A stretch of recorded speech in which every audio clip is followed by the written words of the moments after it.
From Tampa Bay streaming news leader, this is ABC Action News. Well, it is still a little chilly outside. Greg D will have your full forecast coming up. Good morning, I'm James Tully. Here are your ABC Action News headlines. First up, 4 witnesses testify publicly today in the House impeachment investigation into President Trump. Aide to Vice President Pence, Jennifer Williams, and Lieutenant Colonel Alexander Vindman are set to appear this morning. Both were on that July phone call between President Trump and the leader of Ukraine, which prompted a whistleblower complaint that has led to the investigation. During the afternoon, diplomat Kurt Volker and former NSC official Tim Morrison are set to testify as well. We are still waiting to learn when public remembrance ceremonies will be held for David Straz. The businessman gave generously to institutions all across Tampa, including the Straz Center. He also gave to the University of Tampa and the zoo's Manatee Hospital. Straz traveled and vacationed in his final weeks, enjoying life. He leaves behind a wife and a daughter. He was 77 years old.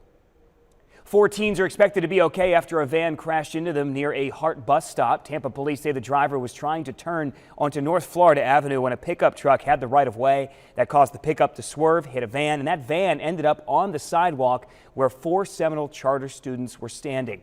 The driver of the pickup is getting cited for careless driving. Again, those students suffering just minor injuries.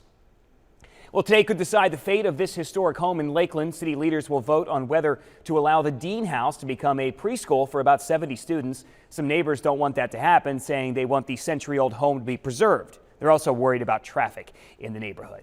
The Tampa Bay area has some of the highest number of Airbnb rentals per capita in the country. The data website 1PX1031 says there are about 2,200 Airbnbs for every 50,000 people in Sarasota. That's the 3rd most in the country. Bradenton has 599 Airbnbs per 50,000 people. Florida is Airbnb's biggest hotspot overall. Miami Beach and Kissimmee took the top spots.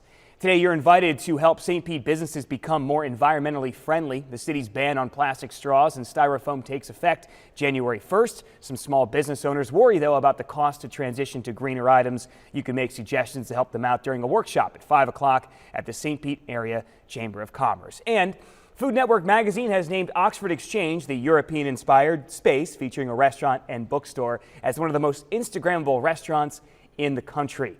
Greg D, Instagram about everything. Have you had a chance to Instagram about Oxford Exchange? I have, and I must agree. It was designed for Instagram. Hello, everybody, and good morning. As we start off on this Tuesday, nice and chilly temperatures in the 50s. We're going to climb out of those 50s into the low 70s this afternoon. There's going to be a tiny little chance of a sprinkle this morning, not a very high chance, and we should see sunshine develop by the afternoon. Get your full forecast on the ABC Action News app.